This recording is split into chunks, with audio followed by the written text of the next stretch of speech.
Welcome to the College Application and High School Planning Workshop. This workshop is organized by UCAFM Youth Program. My name is Lana. I guess we all know each other, and I will be your host today. My name is Gu, and I will be your co-host today. So in this workshop, we have invited graduating high school seniors to help explain how to prepare for the college admissions process, as well as how to plan out your high school for better success. All right, and this year we have six high school graduates on the stage. First of all, I want to say congratulations for your accomplishment and thank you so much for willing to come over here to share your experience. Maybe before we start, we'll let our high school graduates to introduce yourself. Just let us know your name and which high school you graduated from and which college you're going to attend in the fall semester. Okay. So who wants to start first? Hello. Okay. I'm Melody. I graduated or going to graduate from Davies High School, and I'm going to UPenn study business. My name is Abhijna. I'm graduating from Fargo North, and I'm going to Princeton for chemical and biological. My name is Patrick Shen. I'm going to graduate from Davies High School, and I'm going to Columbia University, but still not really sure what I'm going to study. Hi, I'm Owen, and I'm graduating from Fargo North this year, and I'll be attending the Massachusetts Institute of Technology next year to study computer science. Hi, my name is Rick Peng. I go to Davies High School, and next year I plan to go to the University of Michigan to study computer science. Hello, my name is Amanda Lee. I'm a senior at Davies High School, and I'm going to the University of Minnesota Twin Cities, and I'll be majoring in biology. Hey, thank you. Yeah. So starting off, let's have Melody talk about college application process. I'm going to be mainly talking about essays, which is arguably one of the most important aspects in your college application. It's very important to craft your own narrative. For example, my essays and activities were all based on environmentalism and my journey to that. But if you feel that you have something in your life that you feel is crucial to your personal development and it's not included in the rest of your application, then feel free to write about that. Like, for example, like any like personal situations, like traumas, not really trauma, but like, you get what I mean, right? A little bit of how to write your narrative. If you're a little tip I learned is that when you feel stuck on writing your essays, grab a paper and pencil and write down 5 events or activities that you feel are important to you or have had a hand in shaping your life. And that's what I did, and that's how I ended up with environmentalism because it's something that I've been interested in for basically my whole life. Also, a little tip I learned is understatement. It may seem a little counterintuitive because, like, your activity section, you're just bragging about everything you've done, but I think it's important to understand that you are literally a teenager and you haven't like done anything incredible yet. Maybe there's some people who have, but like honestly speaking, most of us haven't like accomplished anything huge. So don't try to brag or try to stand out because it'll seem insincere and AOs and that.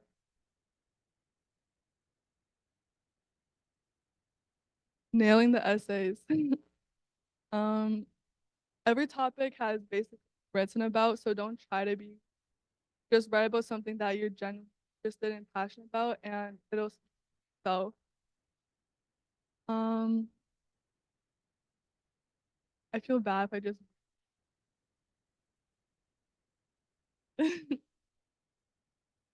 um, Try to include personal details and nuances in your essay to be more personal. And next, let's talk about which is also a very important part of your essays. Most schools will require to write up to the 8. Stanford has the most, I think, 8 essays. So start early. And make sure you research your school. Make sure like you tailor these supplements specifically to schools, and don't make the mistake of like copy and pasting wrong supplementals. And go to their websites and look at like specific programs you're interested in or courses and professors that would want to. I kind of already touched on this, but timelines start as early as possible, like junior year, summer, start like brainstorming at least and outlining your essays. And early decisions, I think Rick. But early decisions are usually due in November and regular decisions are due. So if you're thinking of applying, then start earlier. And I recommend making a spreadsheet of all the colleges you do and the dates for each one. And then as you go along, if you get accepted or rejected, or any like, or like also include your financial to keep track. I'm talking.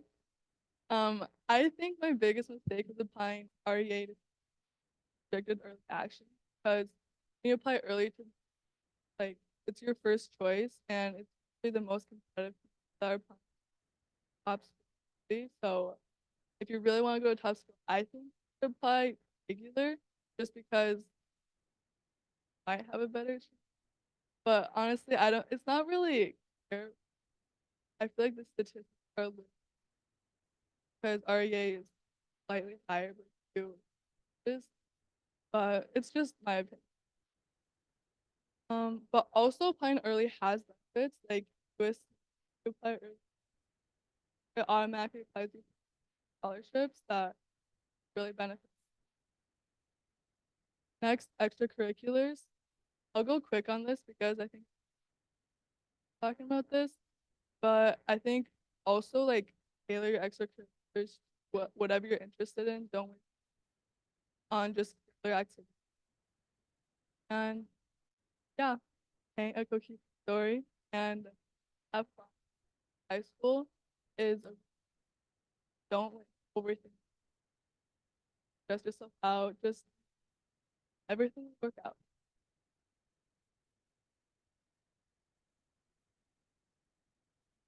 That's great, Melody. Does any of the other speakers have anything to add to this? No?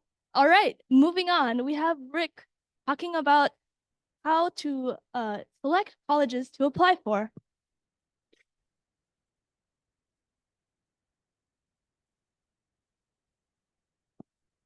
Okay, so for strategies for selecting colleges to apply for. Okay, so first of all, colleges can basically be like separated into 3 categories when you apply. You have safety, target, and reach schools. Usually like figure out what goes into what category when you check like their average GPA and ACT and SAT score. Can also go on their look up their common data set, which tells you like what the college values, like what they have as considered very important, considered, and not considered at all.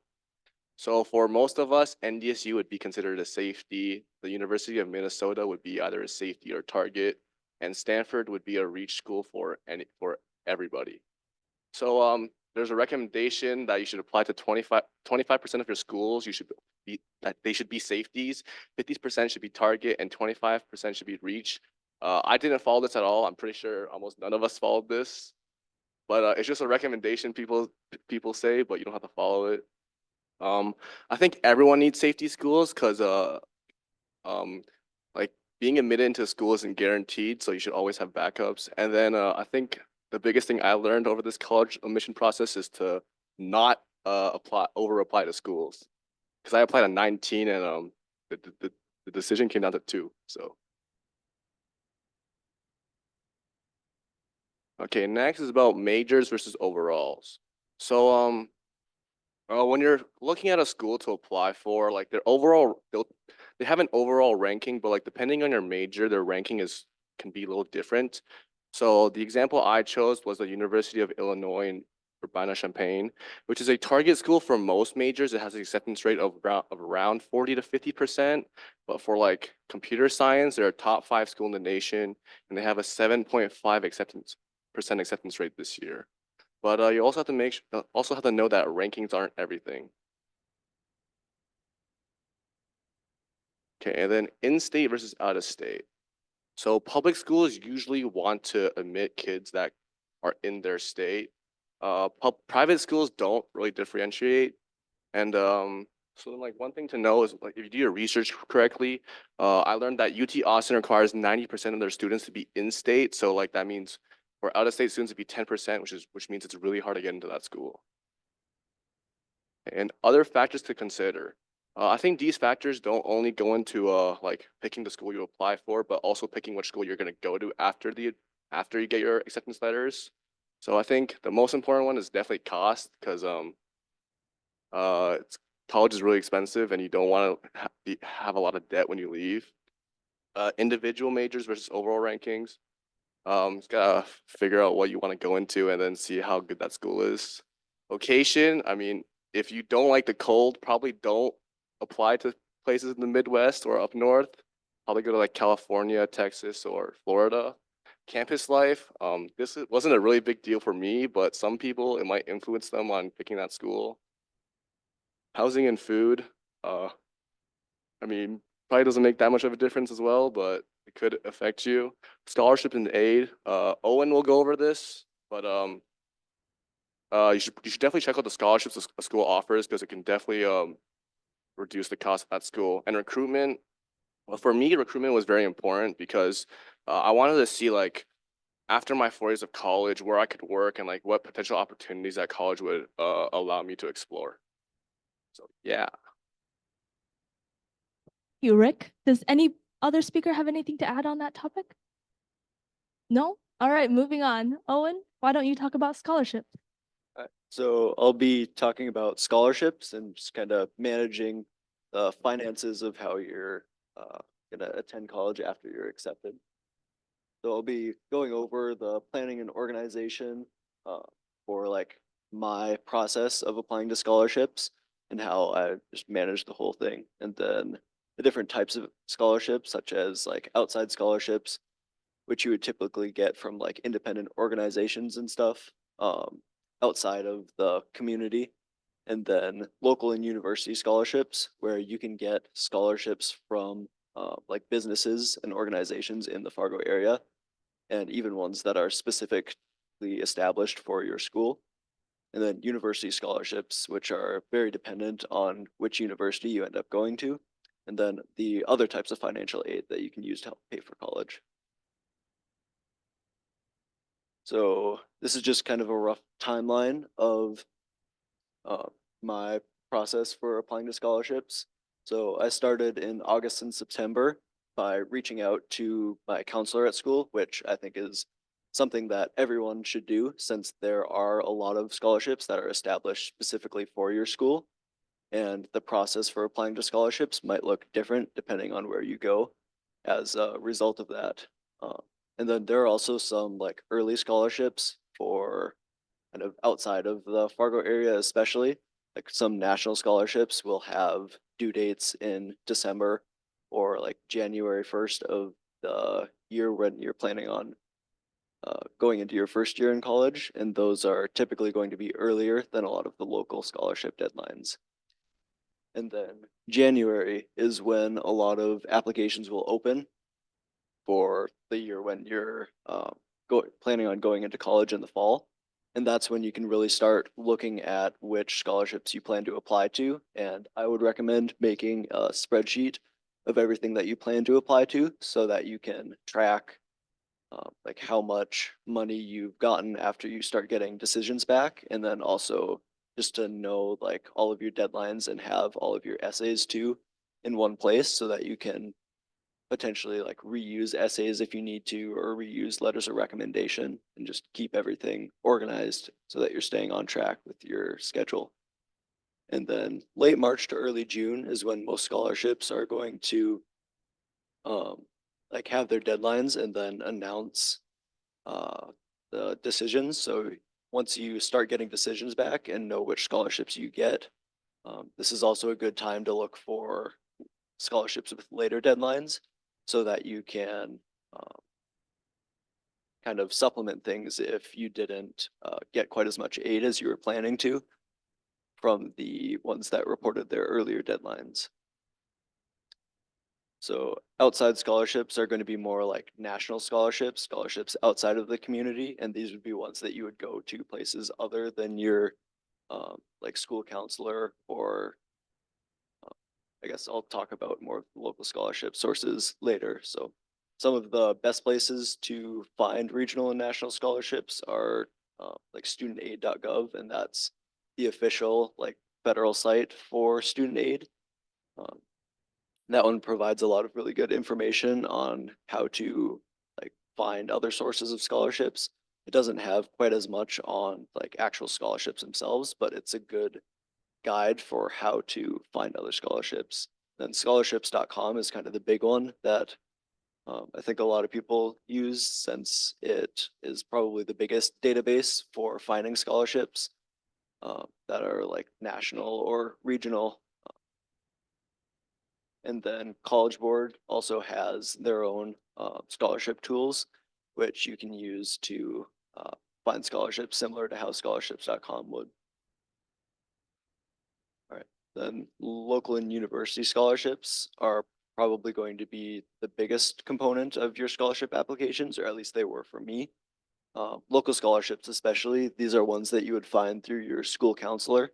And then the Fargo Public Schools Foundation and the FM Area Foundation maintain a lot of the scholarships that have been established specifically for students in the area. And these are great ones to apply for because they tend to be less competitive than national scholarships might be, since you're like just competing against people in the area.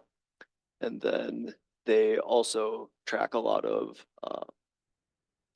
like scholarships that are specific to schools, and those ones are probably the best ones that you can apply to, since the only people that you'll be competing against are other people graduating from your own school. And then there's also the North Dakota Dollars for Scholars, which is another great scholarship that's available for, it's one of the ones that gives out the most scholarships. So it's one of the easier ones to get, and that's a great way to help pay for school. And then university scholarships are also a big component. It depends a lot on where you're going, and it can change a lot as a result of that. But most of these will come in the form of like either need-based or merit scholarships. And that's where it becomes very important to like look at like net price calculators for different schools that you're looking at, since you can get a good estimate of how much financial aid you'd expect to get from those schools before you actually apply, just so that you know if it's even worth doing or if you'd be able to go if you got in. And then you can also get scholarships similar to how like ones from your graduating high school might work, where it's like specific to the school that you go to, and scholarships that were established by someone that graduated from that school. And those ones tend to be good ones to apply to, since you'll only be competing against people that are also going to that school. And then other sources of financial aid, there's the FAFSA, which is one of the big ones that is notorious for not giving out a whole lot of financial aid. But even if you don't think that you're going to get very much financial aid from the FAFSA itself, it's still very important to apply for, since a lot of schools will require it for giving you like need-based aid that they calculate on their own. And you can also qualify for federal student loans from that, and those are some of the best loans to take, since they typically don't start accruing interest until after you graduate, which is a lot nicer than a lot of like the other types of loans that you would get, like private loans, where you can actually start accumulating interest on that balance while you're still in school and not able to pay it off. Then you have to pay the interest on that interest after you graduate. Taking the pre-SAT is something that I didn't personally do, but I would highly recommend, since that's how you qualify for national merit scholarships. And that can be a very important way to like connect with outside scholarships and corporations And some schools actually have specific programs set up for national merit scholars where you can get like full rides or specific scholarships just for how you scored on the PSAT. And then there's also the need-based aid, which I covered a little bit earlier, but that's how a lot of colleges will make sure that your like financial burden isn't going to be too much so that you can help afford it, even if it's like one of the top schools, which tend to be very expensive off of like the book price. Like most people aren't going to end up paying that full price because of the need-based aid. All right, then thank you. Thank you, Owen. Yeah, does anyone have anything to add to that?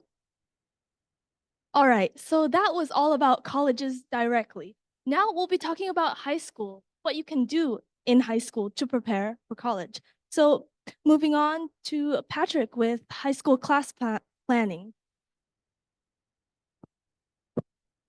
All right, so I'm going to go over a little over about the high school classes and standardized tests.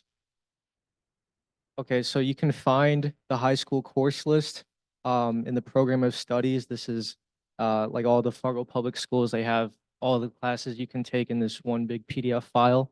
You can find it by typing in program of studies, Fargo Public Schools District, and they list all the classes.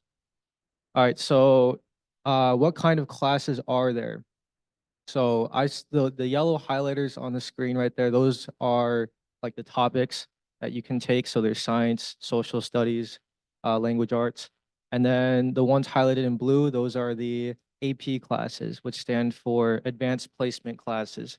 I'm gonna go over a little bit over that later. So one really important thing you gotta do is take the required classes for graduation. Don't get so caught up on taking honors APs that you forget to actually not graduate high school. I don't know what happens if you don't take all the required classes. I think you might be screwed, but just make sure you take, 1 semester health, 1 semester econ, 3 semesters gym. That's important.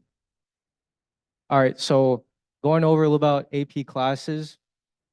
These are classes that cover more detail, and so hence the name advanced placement. On the GPA scale, and our school district does it on a 4.0 scale. So if you get an A in a non-AP class, you get a 4.0.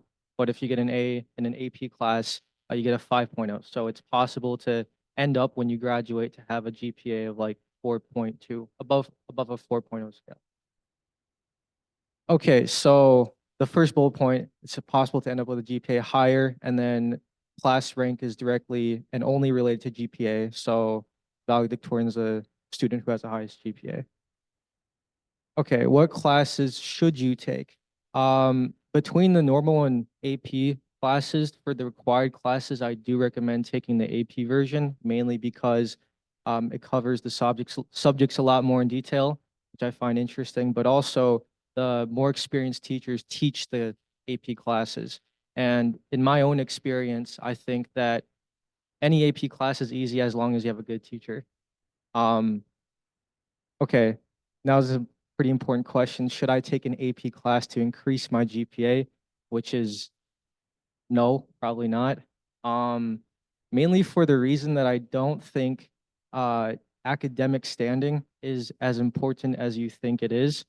So I'm going to use this analogy of like a chip bag here. So like, especially if you're applying for these like selective institutions, I don't think GPA or class rank matters that much. The stuff I've highlighted, the circled in the red, is like a USDA stamp.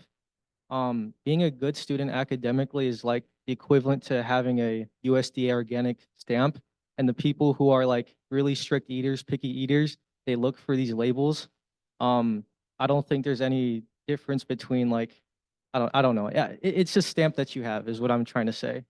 So if you're like stressed about your grades or whatnot, I think as long as you do well enough, you're gonna be the same as someone who's like, I don't know, maybe top of their class. Okay, going over to the standardized testing, there's 3 types. So one On the very left is the ACT. This is the one that's offered at our local schools. This is just a national standardized testing to see how well you do on English, math, science, reading. SAT, that's the one in the middle. This one is the same as the ACT. However, it's there's like different time formats. So you have like longer time on English, and they don't do science, I think, on the SAT. I know in our local area, you have to drive to a testing center. So the nearest one, the last time I checked, was Bemidji, and you had to drive 3 hours. I did not want to do that, so I didn't drive there.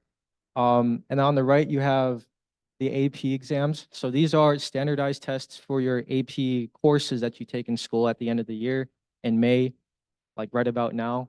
And these are ranked out of 5. So 5 being the highest score you can get, 1 being the lowest. And now, as I'm sure you guys are all wondering, what scores should I get? So I have them listed out here. Again, like this goes back to the analogy of stamps. So like as long as you have a 34, there's not much difference between that and a 36. Shoot for anything 1500 plus on the SAT and try to get a 4 out of 5. 3s are even fine on the AP exams. You don't really need to stress that much as long as you hit the range or the criteria. Okay, so going over test optional colleges, you might have heard. So what it means to be a college that is test optional is that they do not care or look at your standardized scores, especially the ACT or SAT scores.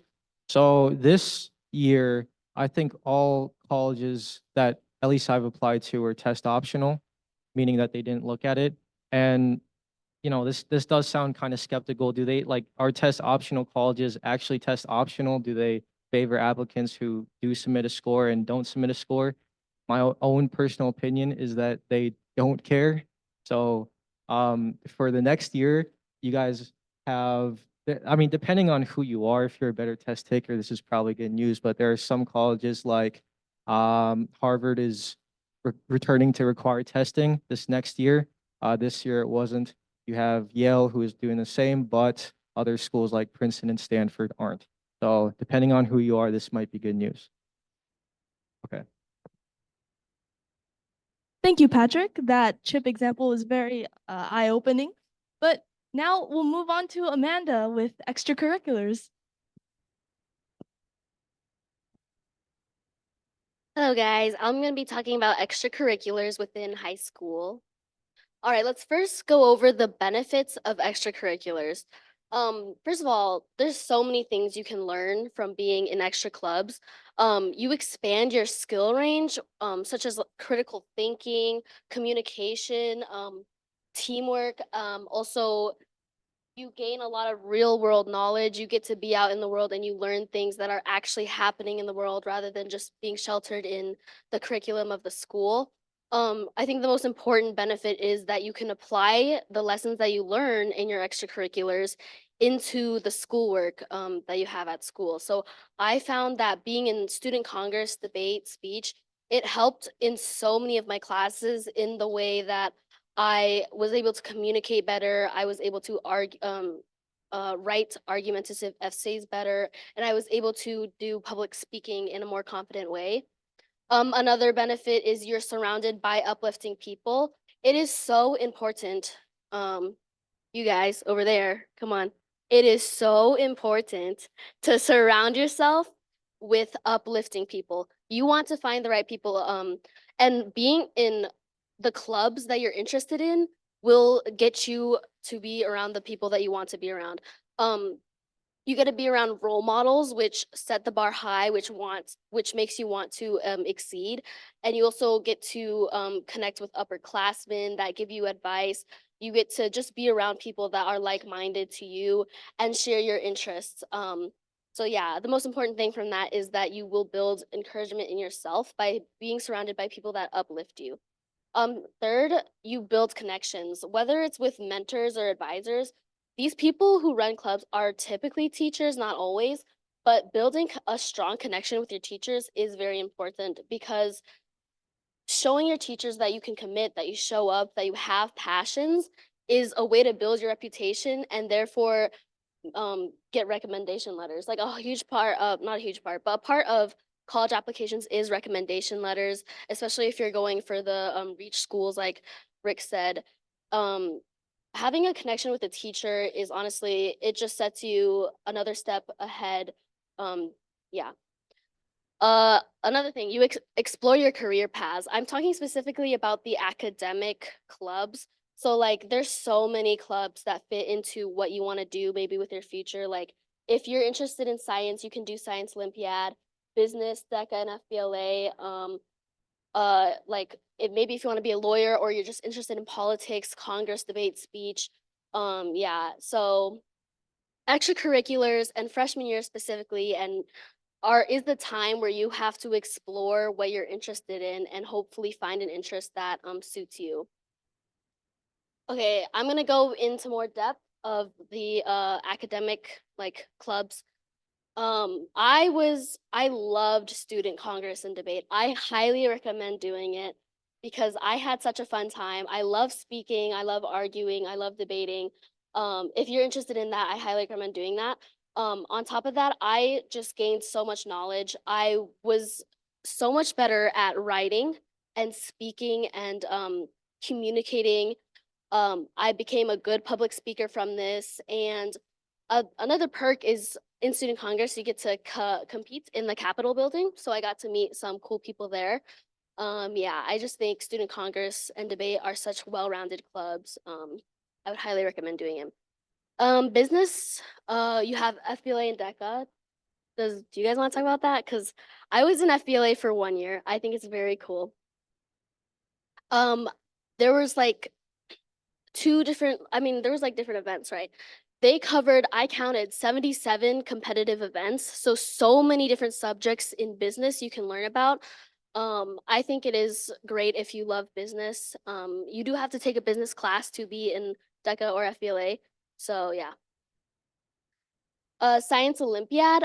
I know maybe some of you guys are in Science Olympiad already, like in middle school. I don't know, they offer that in middle school. Again, if you're interested in science, there are so many categories that they cover. All the sciences there listed, they do events based on that. And these clubs are just a great opportunity to learn about these things and just gain good knowledge over like these topics. I have links here and here for like the events. So if you want them, you can just ask me afterwards. And then there's NDAHS. Patrick was a part of that, I know. You get to attend if you're a junior or senior. Once you're a senior, you need to do 19 hours of volunteer work. And yeah, it's just a great opportunity to insert yourself into the community, to show that you care. Yeah.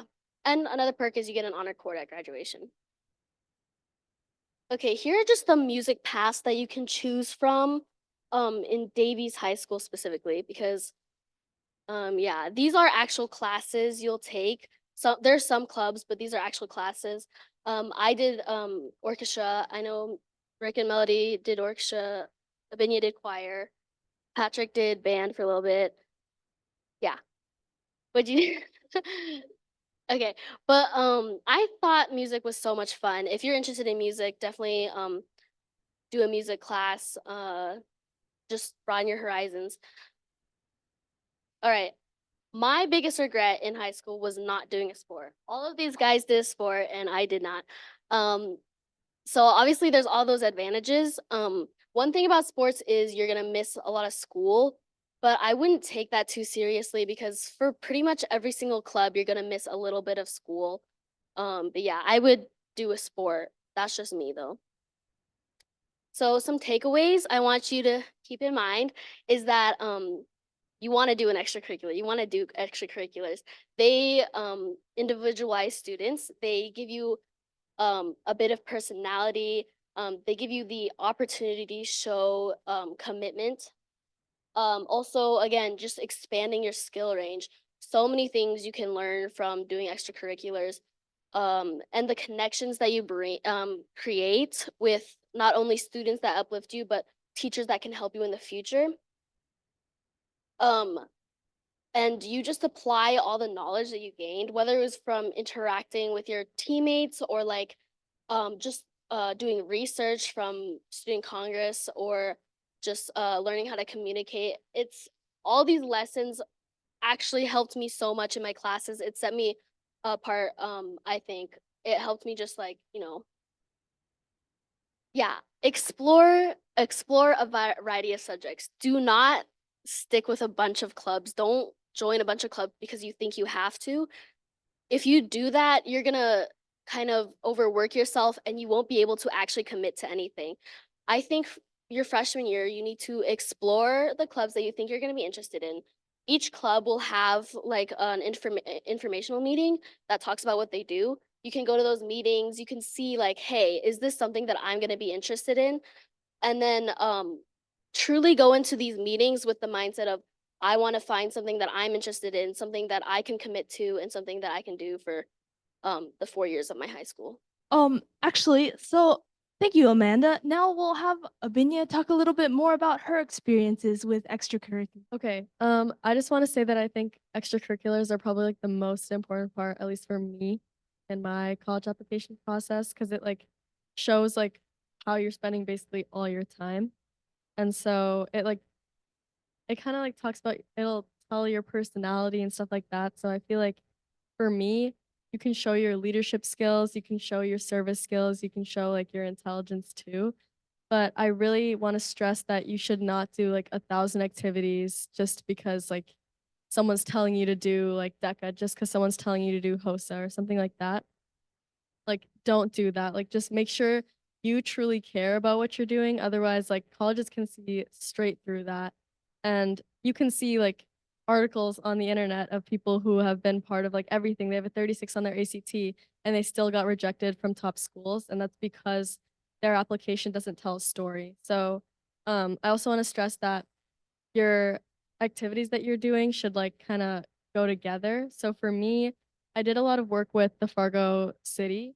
And so like that kind of showed the part of me that was interested in public policy. And then I also did research. So that kind of showed like my science side.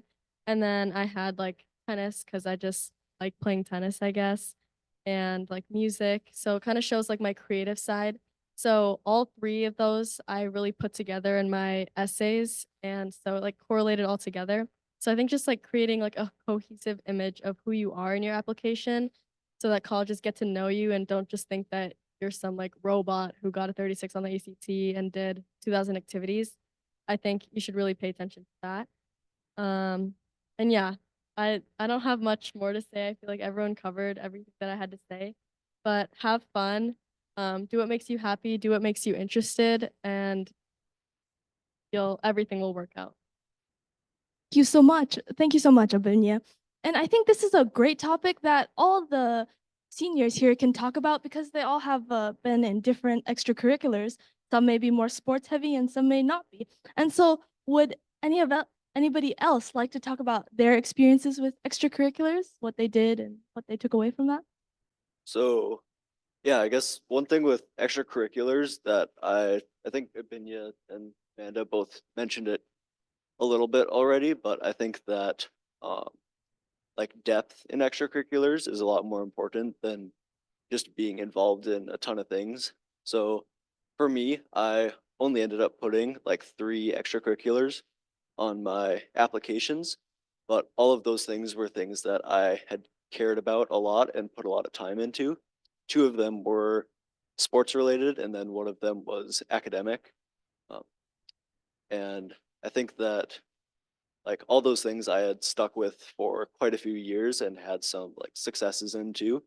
And I think that just being able to put together like a couple things that you really, really care about, that colleges can see that and they realize that like this is somebody who cares deeply for things, has like passions about certain subjects or activities like sports or things like that. And then also being able to show that like commitment to sticking with things and being able to achieve success in those is a lot more important than just having like a dozen things to throw on an application, because it's those like 3 things that actually mean something to you or however many it ends up being that colleges will really care about.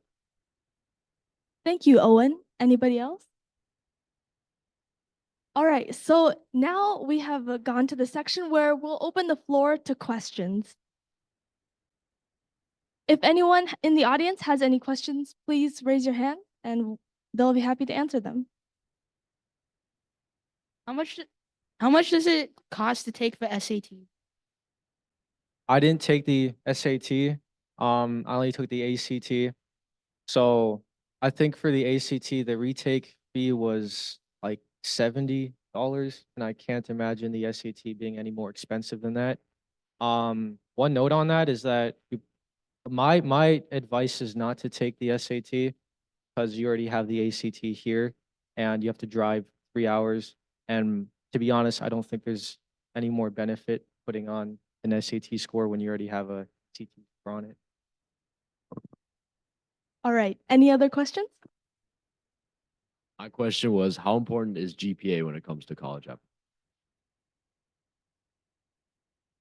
Like, basically, I feel like it's like you should have good grades, but I don't think like just because you have like a 4.7 doesn't mean you're gonna get in. Like, I feel like, I don't know, this is me being brutally honest, but like GPA is just gonna open the door to getting into college, but that's not gonna like secure the spot. Oh, I just kind of want to respond to Kevin real quick. You don't have to worry about the little fees like that, you know. I think your parents care more about your academic journey and the opportunities you have than a $70 fee. What is all of yours GPA? Sorry, could you say that? Oh, GPA.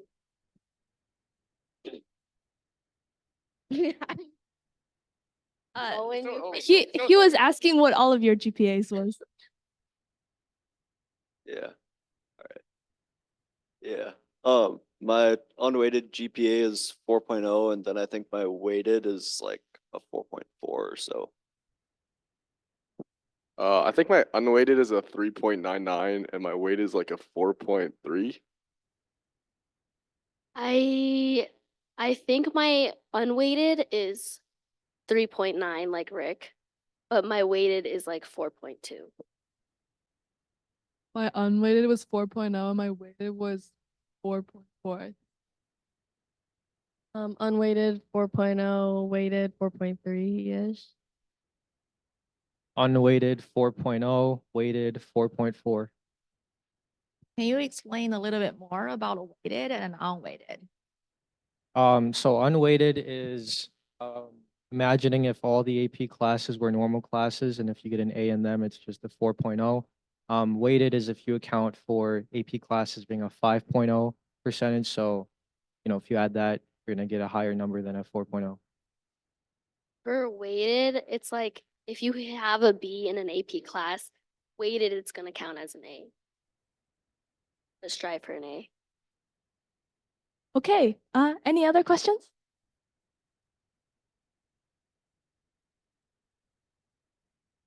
Can you talk about more about your essays? How do you put your personality and your academic achievement and extracurricular activities all in the one essay? Yeah.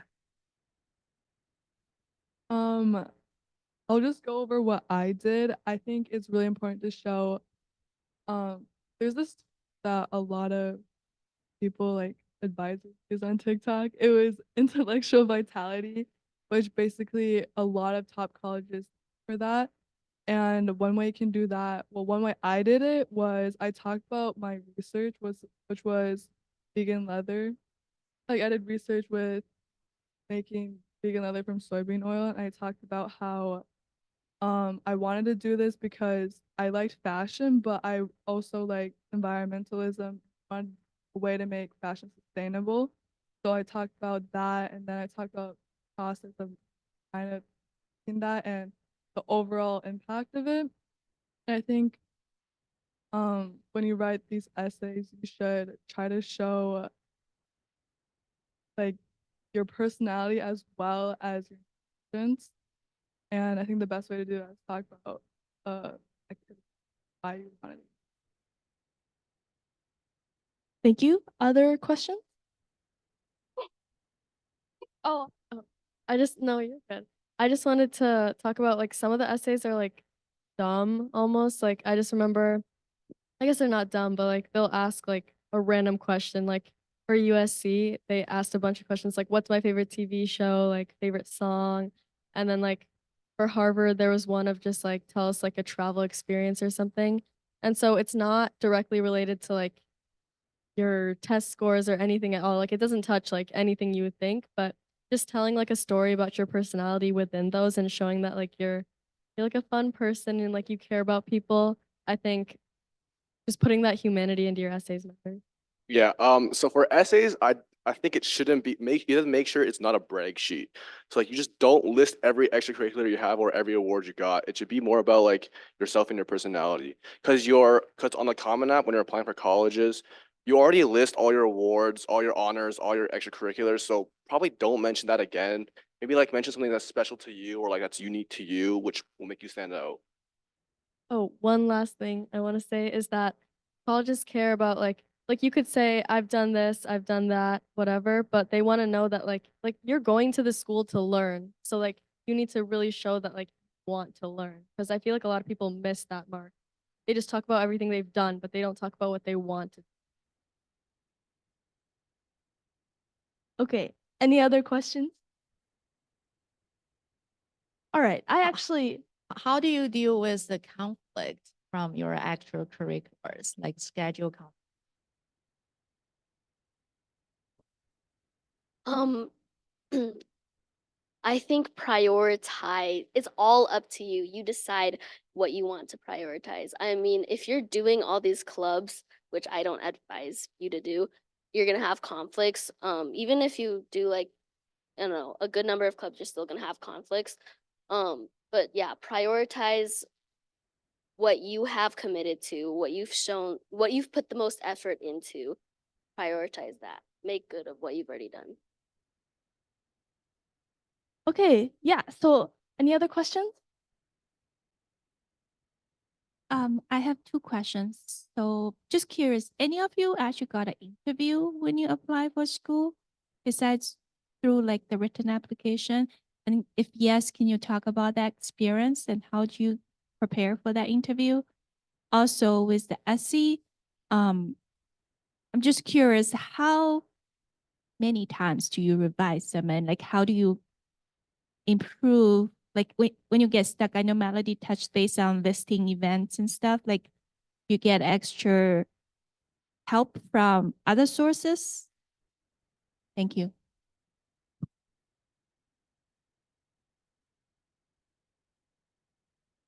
Oh, I'll talk about the interviews that for the schools I got into because I feel like the ones that I didn't doesn't matter.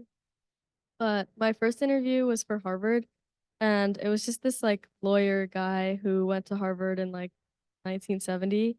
But he asked about like I brought my resume, so just like for him to like get some background information on me. And then probably like 5 questions in, we completely switched the topic of like him asking about me, and we were just having a conversation. And I think we were talking about the Israel-Hamas war, so like kind of intellectual, I guess, and like learning about the world. But I think I honestly feel like one of the main reasons I got in was because of that interview, even though people say interviews don't matter at all. But like, I don't know, I feel like it does matter and it like shows your personality again.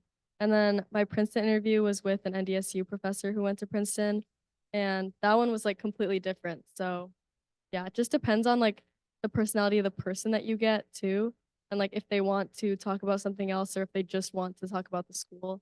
And then, well, Duke was a school that I got waitlisted for, but the guy who was like interviewing me only talked about himself. So like I talked for maybe like 5 minutes. So it's just so different. And I think just like try your best to get your voice out there and the rest is chances. Yeah, I agree with Abhijna. I think it does have a lot of impact. I mean, it again depends on the person, but the most that an interview can do is put in a good word for you. Like they can't decision obviously, but they can tell the college if you have left an impression on them.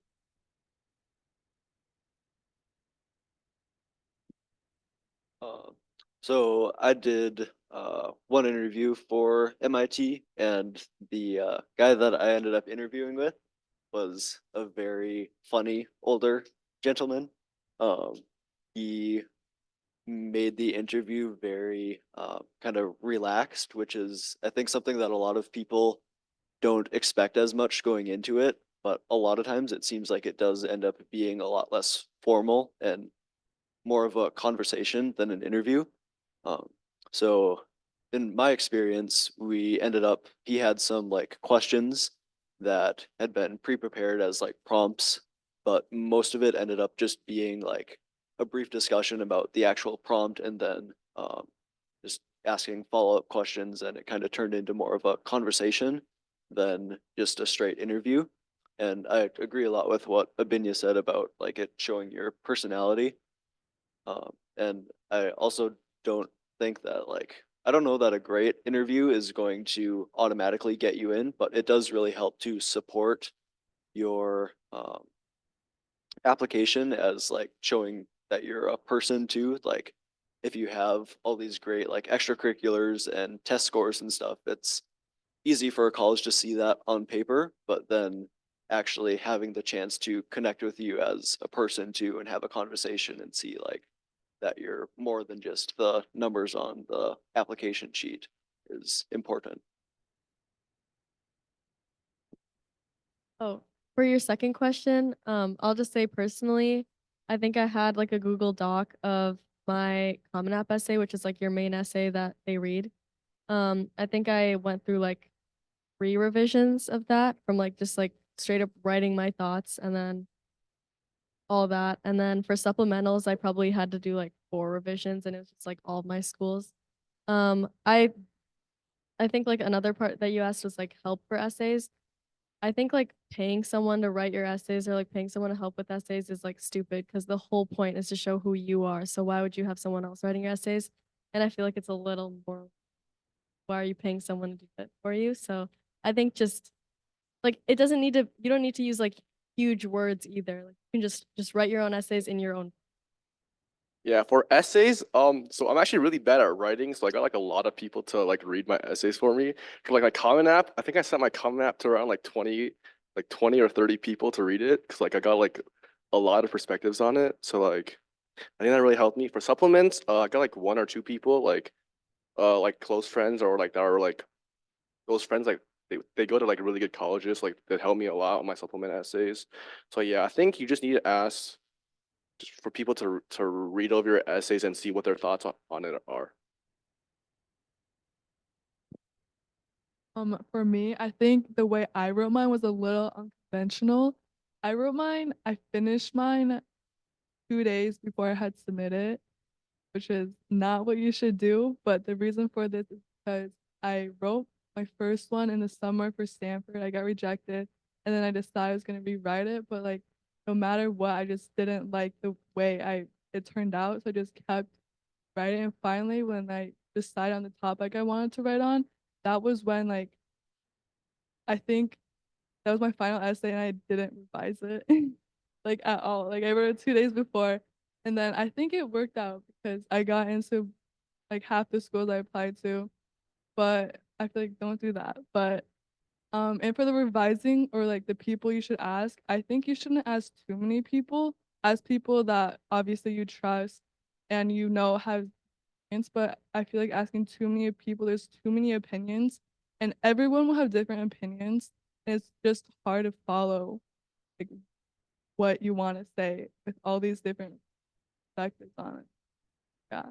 On top of revisions, it's important to like actually get someone to read it, because when you're writing your essay and you're making revisions yourself and everything, have your own perspective on it, and you're not getting like you're not seeing maybe the flaws that other people see, because it's not you. Yeah, other people are going to be reading.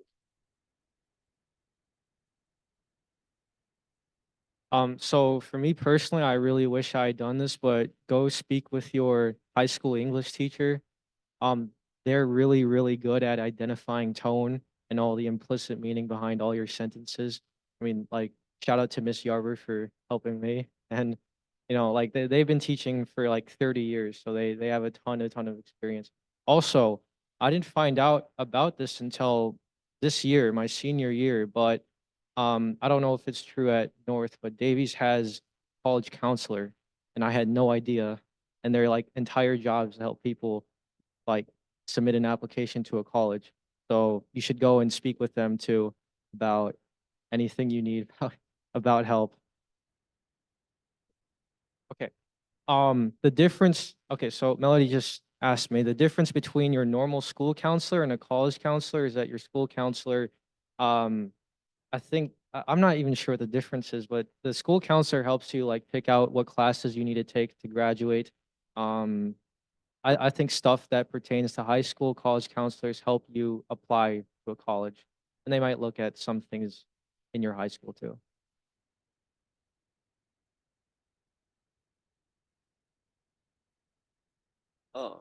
So yeah, for my essays, what I ended up doing was probably a little bit unconventional, I guess, but you can use like AI tools to, like after you've written your rough draft of the essay, something that I did was like asking AI tools to kind of take on the role of a English teacher and read over my essays and give me feedback on them in the way that an English teacher would, to kind of get a few rounds of like revision ideas beforehand for that. And I would definitely advise against like just throwing the essay in and asking for it to like give you a better version coming back out, because that ends up sounding very like robotic because it was written by AI. But it can be a very helpful tool if you use it the right way, since it's a lot easier to get feedback in multiple rounds doing it in that way than to like actually go out to people so many times. And you tend to get more consistent feedback as well, which I thought was really helpful. And then after doing that, obviously you want to get it read by a couple humans too. So I also took it to my English teacher and got a lot of good feedback from her as well. So I think that that's also something that everybody should do. Any other questions?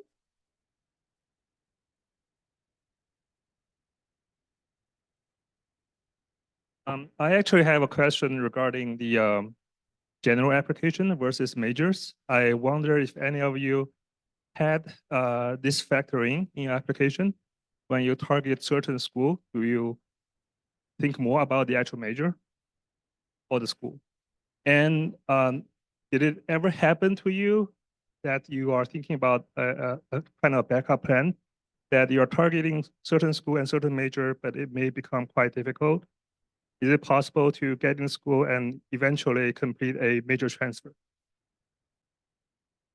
Okay, I think this is actually exactly what happened to me deciding to, like, the past 2 weeks I've been on like college visits and stuff to decide where I'm going. But obviously like getting into Harvard, like people would be like, why aren't you going to Harvard? But I wanted to do chemical engineering, and Harvard is a very like, okay, Princeton is also a liberal arts school, but like Harvard is very liberal arts. So like I applied for environmental science and engineering because they did not have chemical engineering, and I kind of applied like as a joke. I was like, I'm not going here anyways. I'm not gonna get it. And so, like going to visit and seeing that like they stress like all the other classes more, and the fact that chemical engineering doesn't even exist, and the fact that I would get a Bachelor of Arts instead of a Bachelor in Science. That kind of shifted me away from it. And then school like Princeton really like it has a BSE, which is Bachelor of Science and Engineering, and has all those opportunities for you. So I think you should consider like I think both schools have the same prestige. So like it would be different if you're considering I was also considering USC. So like they had just straight up chemical engineering that I could go to. But I think just like weighing prestige and also your major is how you should make that choice. So yeah, I guess like there wasn't a point in me applying to Harvard. And then to answer the second part of your question, when you transfer out of a major, you can do it, but then for some majors you actually can't transfer into. For like I know for computer science, like let's say I got into Stanford for like French, I can't transfer into computer science because science is just like like a harder major to get in for, and they don't want you doing that because I'm pretty sure before kids would used to do that and they disallow that now. Just quick note, since I'm working in the area of chemistry. both decisions would be great for Harvard and Princeton, even though I think if you think about the program ranking, they are more famous for their chemistry programs instead of ChemE. But both schools are so strong in fundamental science and engineering, and also both are located in the place you want to start your career in chemical engineering. There's so many biotech companies in Boston, so many pharmaceutical and chemical engineering companies in New Jersey. So either choice would be great. Yeah, I Congrats. think for me, oh, thank you. I think the decision also came down to like the vibe of the school and just like the people there. So yeah, it was just like everything. Like I think, yeah, my last thing that I want to say is that really like think about if you really want to go to the school instead of applying to like, I know Rick applied to like 19, I applied to like 17. But like obviously I knew like probably 10 of the schools I wasn't gonna go to. Like I applied to University of Connecticut. I wasn't gonna go there, but Okay, so there is actually a question from the Zoom meeting, which was, when did you find out what major you wanted to choose? Oh, well, for me, I kind of just decided on computer science like a long while ago because I'm like, I really like problem solving, and I also like I also like math. Coding, not so much, but more of the solving side, which is why I picked computer science like at an early age. Like I picked it like when high school started. I think I'm a good example of you can change your mind if you want to. And actually, your mind is probably going to change a million times before you decide what you're really going to do. Throughout my high school years, I did student congress debate speech. I put all my efforts into there. I was like lawyer, lawyer, lawyer. But then I don't even know where this came from. This is how unexpected your mind can change. I all of a sudden was more interested in medicine. It's really about you being exposed to different things. Like, don't be afraid to change your mind. And even going into college, maybe I'm going to go away from pre-dental. Just be open to everything. Yeah. I honestly don't know what I want to do. That's why I chose business because it's so diverse. And the good thing about Penn is that if you get into Wharton, it's really easy for you to transfer to like their science colleges, but it's harder the other way around. You can't really apply for like engineering and then go to Wharton. But since I got into Wharton, I think if I want to change my mind, it'll be easy. Question? Hi, everyone. Thank you. First of all, thank you for coming over to talk about your experiences, and congratulations. I have just one question about what would you talk about? Could you please talk a little bit about your summer activities during your high school years, and any recommendations to the other kids, like what kind of available opportunities for them to enhance their experiences academically as well as in the extracurricular activity. Thank you. I think I've already talked about this, but like devoting your time to something you're really passionate about. So for me, that was organic chemistry. So I started like freshman year at the picnics internship, and I recommend all of you guys try for it. And I bet you know what it is already. Patrick did it last summer, right? But I started the summer after freshman year, and I randomly got placed in organic chemistry under Dr. Sibby. And it just turned out to be something I really loved. So then I continued it over all 3 summers, and I just like kept continuing my research. And so just ended up being more impactful that I continued it over 3 summers instead of jumping around. I did the summer camp at Wharton for entrepreneurship, but honestly, I don't think it helped that much. Like Rick sent me a long article about how paid summer camps are pointless and just a money grab. You did. And so I don't think they mattered that much, but I think it shows interest in that school. And it just sounds cool that you went to Wharton before you even got in. So yeah. Can you say your question again? Is it what we did or how did we choose what to do? Activities you have done, like during the summer, during your high school years, and what would you recommend to some possible opportunities that's available for Sure. the kids? So as Abhijna said previously, I've done the picnics internship as well. I do recommend it because you learn just so much about whatever whatever category you're placed in. I actually did have some control over where I was going to go. And I worked on creating software that helps process the chemistry lab's EPR data using like neural networks, which was really, really fascinating. The other cool thing I did last summer was if any of you guys are going into senior year, the summer before senior year, there's a program called Boy State and um, Girl State. It's a week-long camp where you learn about how the government works, like at the state level. And then I was very lucky, very fortunate to go onto Boys Nation, which is just another week-long camp on how the federal government works. And the people you meet there, they're amazing. Like all of them are super, super smart, super dedicated, and yeah, you meet amazing people. So if you guys are like the summer before senior year, I would highly recommend doing that camp too.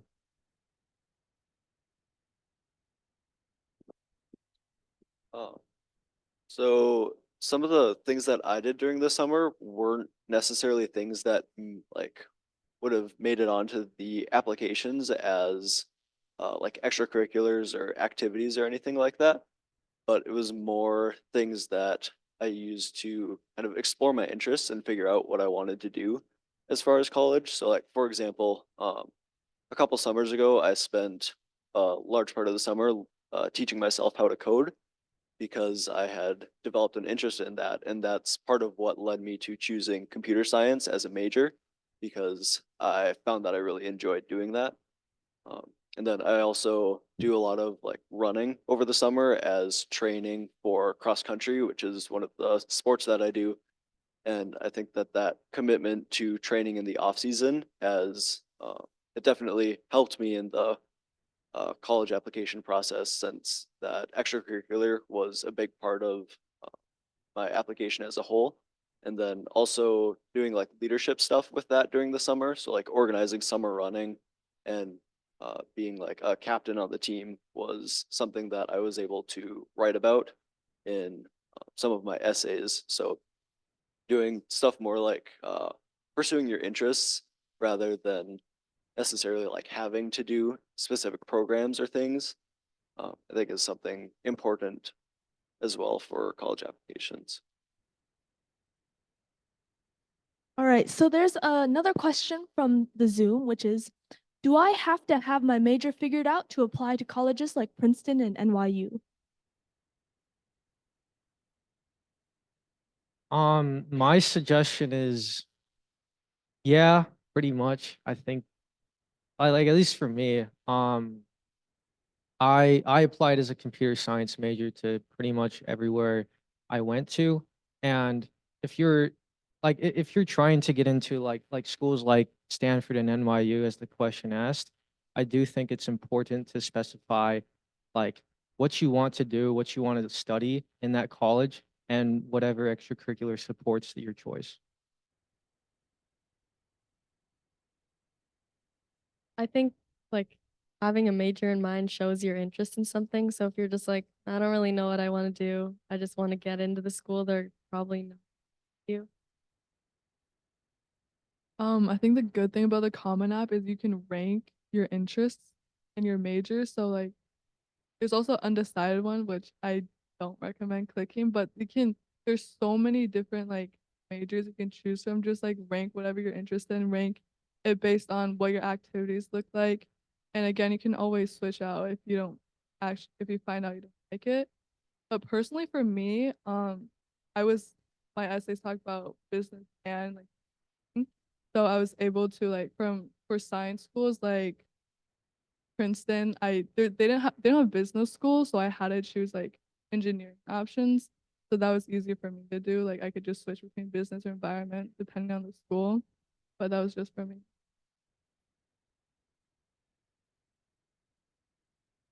Um, so I guess I don't know specifically about the schools that were asked, but for some schools, and I know like MIT, you don't have to like declare a major until after your freshman year. And for applications, they don't require that you apply to a specific major. But there's a short question where it asks you about like, what are you interested in studying and why are you interested in studying it at the like at MIT? And I think that that's probably more important for a lot of colleges than just like having an idea of what direction you want to go and like knowing why you want to do it, even if it doesn't end up being what you like eventually choose to do in the long run. Questions? Okay, so I actually have a couple for you guys. So first, there's this idea that top colleges are looking for leaders. What is your opinion on leadership experience? I think it's really important. I think it's like it's a really great quality to have. And I think colleges really look for that because they're looking for leaders that can change the world, like quite honestly change the world. Because my acceptance package from Emory, I think the cover literally said, you will change the world, and it had a mirror on it. So I think they have very high standards, and leadership is one of the qualities that they really look for. I think also the colleges want to know what they're gonna get out of having you attend their school. So like a lot of like if you look at like Harvard alumni or like Princeton alumni, they're like usually leaders. They're like people like Harvard has like 8 presidents that are from there. So they want you to be a leader. So definitely when like if you're in like FBLA or HOSA or DECA, just try to get into leadership positions, try to go to the state level. That'll have the most impact. I think that being in leadership roles in the activities that you participate in also kind of shows a like deeper level of commitment to those things, and that helps to like strengthen the extracurricular on your application as well, because it really shows colleges how much you care. And then it also shows colleges that you can be like organized and like a leader, really, like all the qualities that come along with being a leader. It requires a lot more responsibility and commitment. And that's something that is obviously going to be helpful for you when you go to that college. So colleges can see that and know that you'll be successful because of your experience being a leader. Okay. And then my second question is, what is the difference between liberal arts college and the big universities? And then why would you choose one or the other? I think liberal arts is just they want you to have like they want you to know like everything basically. Like they want you like applying as chemical engineering, they don't only want you to take math and science, they also want you to take like history courses and stuff like that. But I think I just don't know, but I feel like all schools require you to have general. So I don't think there's like a huge difference besides like the Bachelor of Arts component that you could look in if you're going into. Yeah, I know like even for MIT, which is like obviously a very heavy into like STEM school, like not a liberal arts school, they do still require that you take, I think it ends up being like at least one class each semester for 8 semesters that would count as like a humanities course. So even in like your STEM universities, you are still getting more of that liberal arts education, as far as like having to take things outside of just like science or technology classes. So it doesn't seem like there is that big of a distinction. I also didn't apply to any liberal arts colleges, so I'm not 100% sure. From my own experience, after I decided to do biology at U of M, they had 2 different colleges I could do biology at, which was the College of Liberal Arts and the College of Biological Sciences. And I chose the College of Biological Sciences because it was more research based, and I was told that I would get more in depth into biology. And being in the College of Liberal Arts would require me to take more general classes rather than biology and science-based ones. So that was why I chose the College of Biological Sciences. It's just because I wanted a more research-based education. All right. So it seems like there's a question from the Zoom on the board. says, what do you think about passion projects and how necessary are they for your application? I think my passion project just like happened. Like you should not like go start a nonprofit that like you're gonna use for like 1 year because that's so big. But I don't know. I think passion project's gonna happen if you're passionate for something. So just go based off. I mean, they help, obviously. Yeah, they help. But like, make sure you're actually passionate about it. Like Abhijna said, don't just do it so that you can get into a college. People will be able to tell that you actually don't care. I think my example would be like I worked with the city and like created something like a science thing. But if you see a bus going around the city with like art on it, it was like a project I started, but it's like intersection between science and government, which is what I wrote all my essays about. So I think that was like a big project, but it just happened. Like I didn't try to set it up. Like it just like things fell into place because I wanted to put effort in. Yeah, I definitely agree that like passion projects shouldn't be something that you go into thinking about how it's going to impact your college applications. So like for me, I ended up submitting something to MIT. They call it like a maker portfolio, but what it was a like website that I had built like previously before even considering where I was going to apply to college. Um, and I had made it to like help with figuring out like conversions between cross country race courses, since some courses, if they're like really hilly or something, they might be slower than um, others, and it helps you to kind of compare between competitors in that sport. And I think that being able to kind of connect my interests in that way was something that was like helpful for the application as a whole, because it showed that like I can apply the things that I'm interested in studying, and it also just showed that more like depth and commitment and interest to the extracurriculars that I'd put on the application as well. But it was something that happened like very organically because I actually like kind of needed the website, or at least was interested in the data that it could provide.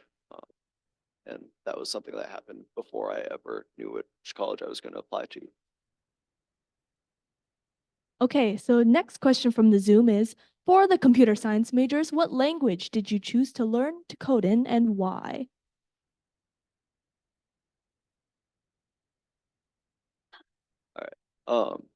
So when I initially learned how to code, I did it in Python, and I definitely think that that's probably the way to go, just since Python is so versatile as a language. You can really build anything using Python, and it's a lot easier to learn than some of the lower level languages. Like, would not recommend jumping straight into something that's going to be more baseline, since it's a lot easier to learn the concepts in a language like Python first and kind of understand what you're doing before you go deeper into the like architecture of what you're actually doing. For me, I started with Java because it was a class in high school, but I later learned Python and then I learned R because of an internship I had to do. So yeah, but generally you should start with Python and Java because they're the two simple ones, and like they're used for almost everything. So for me, the first programming language I learned was Java because, again, I had to take a high school class for it. But later I learned Python for all of my research that I've done, mainly because, Python is very well able to compile big data, and a lot of like all of data science, they use Python. R is also really good for data analysis. Okay, any other questions? This is kind of two questions, yes. How long did you spend on college application? And like, how did you plan out that timeline for yourself? And then like, second question is, did you spend more time on some college applications compared to others? So I'm a very bad planner. I think most of my work, 90% of which completed in the last week. Very unhealthy. A lot of nights I did not sleep. So make sure that you plan it out over the course of at least like few weeks at bare minimum, months preferably. You want to start. So there's early applications. Those deadlines happen before regular decisions. I know the school I applied to for early was Caltech. Their deadline was November 1st. So try to start in like late July, early August about for writing.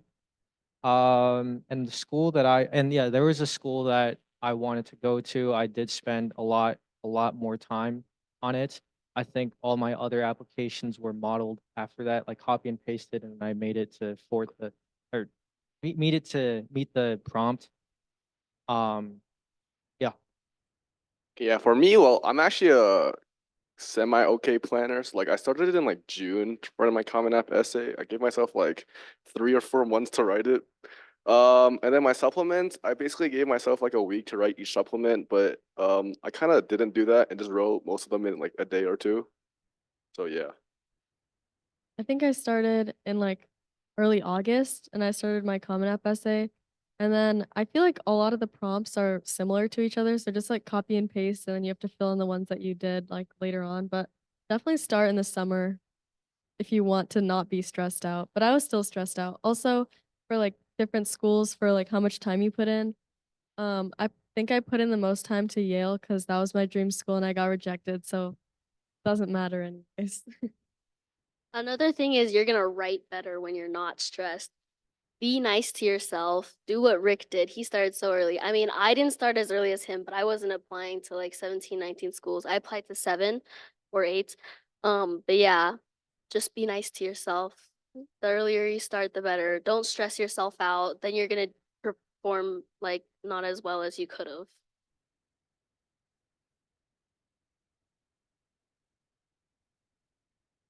I don't know if it's just me, but I worked so much better under stress. Like a week before deadlines, I wrote the best essay I've ever written probably in my life. And it's funny because the essays I didn't really work that hard on, I got in. Like the smaller liberal arts like Amherst, Emory. I didn't really want to go there, but just applied anyways. And I got into them, which was really surprising because I like copy and pasted all my essays from like the bigger schools and just like filled in, changed the names. And yeah. So for me, I ended up starting in like early September on the application, and I ended up only doing one application because I focused on the like early, and then if you get in there, then it's really nice because you don't have to worry about all the other ones.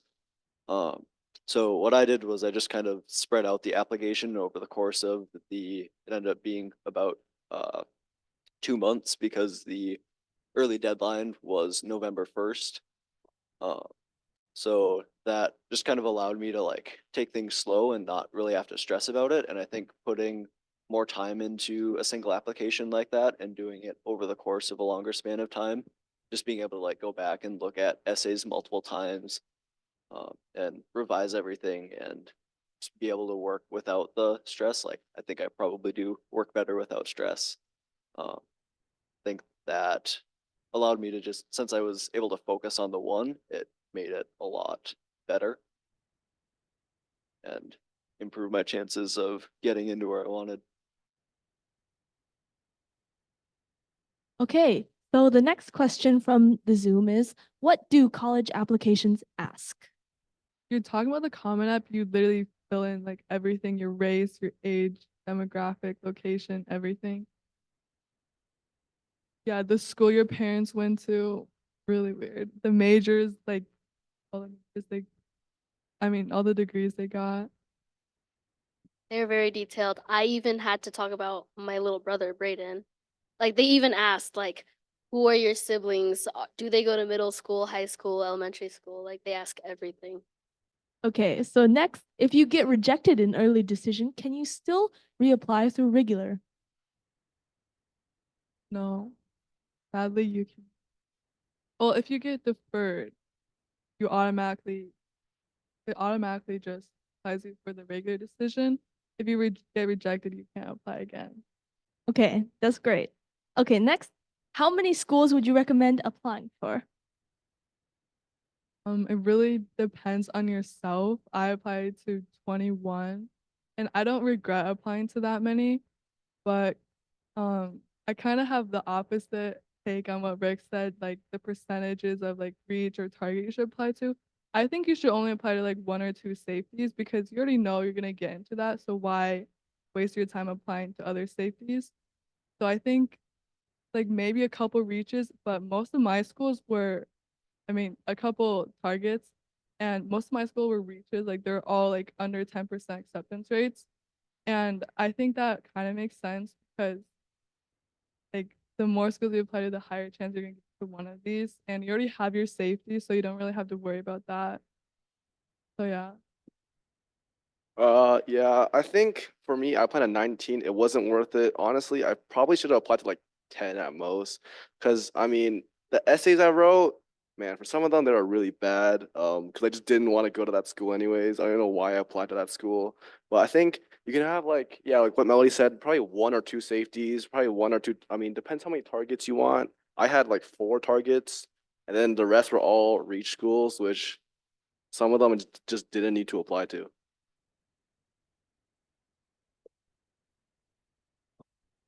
I guess I would probably recommend applying to like I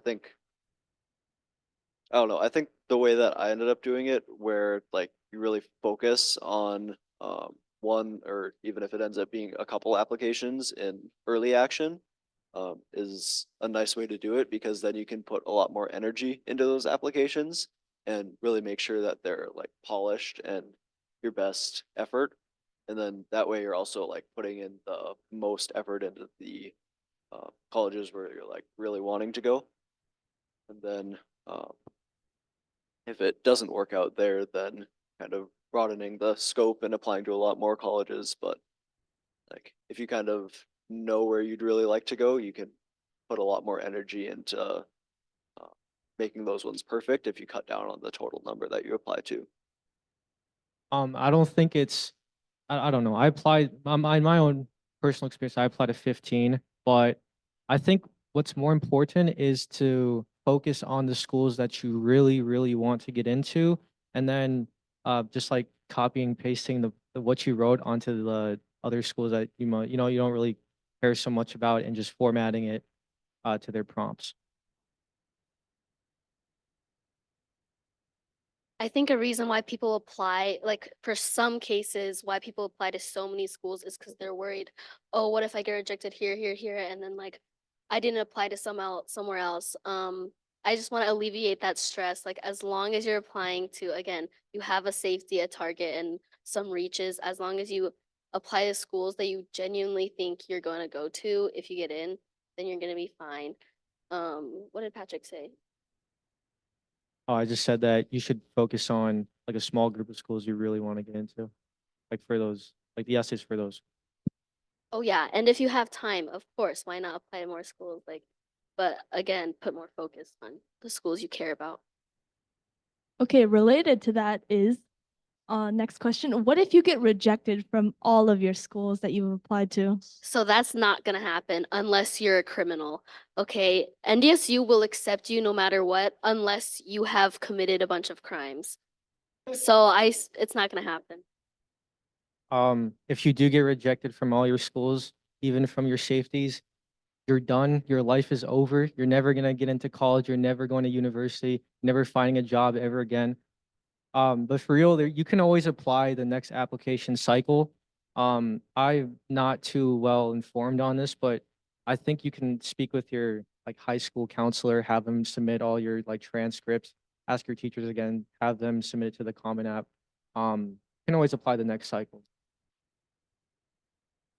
I think also, so my brother went to USC, and a lot of people go to a community college for 2 years and then they transfer into USC. So if your life is not over no matter what. So just don't like kill someone. I will also just echo the idea that you're not going to get rejected from all your schools, even your safeties. Like you're going to do just fine. But if you don't apply to enough safeties, maybe there are a lot of schools that will have rolling deadlines. So even after you get decisions back from like maybe your reaches or your target schools, and if you get rejected from all those, then a lot of like state schools or smaller schools will still have the ability to apply like up until a lot later than you typically would be able to. Um, yeah, like up until July for some schools, I guess. So I think there are NDS, always options. I think NDSC you can literally apply it like August. So like And also, if you really actually got rejected from all your schools, you can always enroll in the army and or just go in the workforce. Your life. Your life is not over if you get rejected.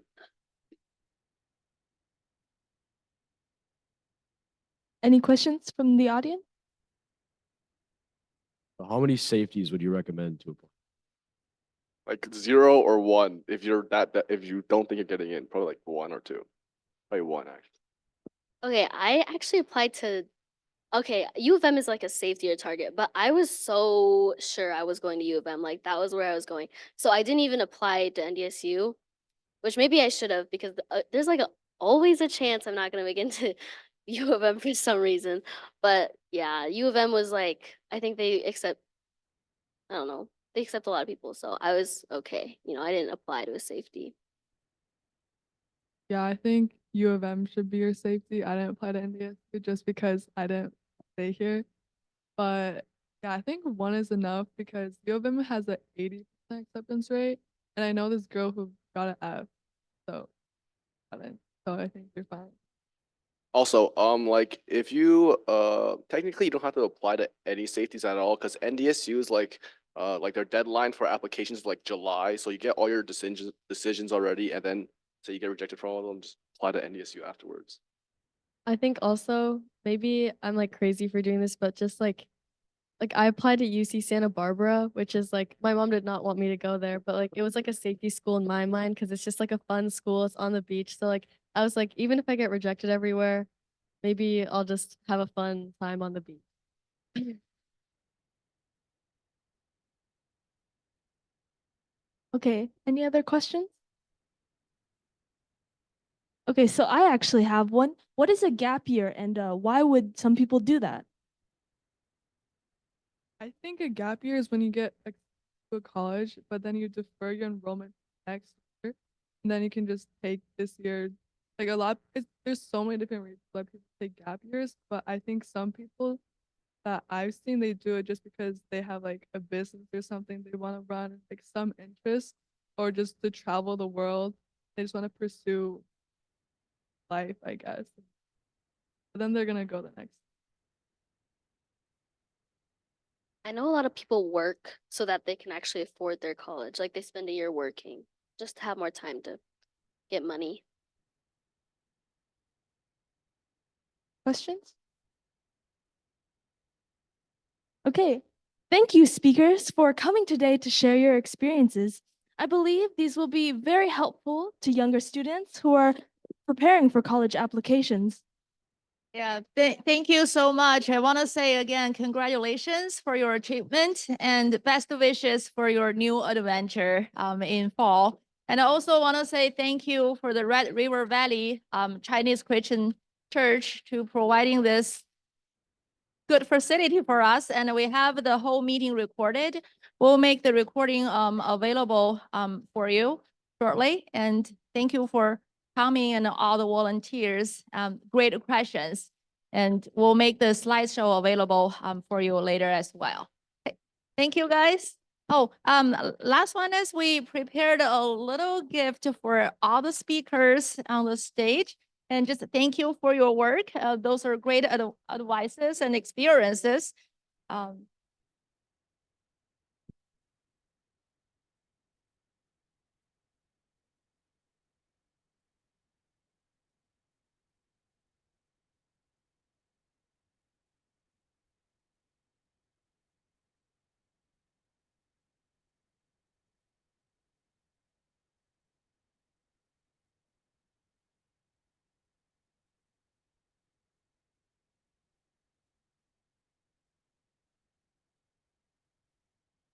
last dragon is for Gu here. Thank you so much. And Gu spent a lot of time to help us organize this event, communicate with our speakers, and putting all the slides together. So great job, Gu, and for hosting the workshop. Yeah. All right, we'll call it good for today. Thank you, guys.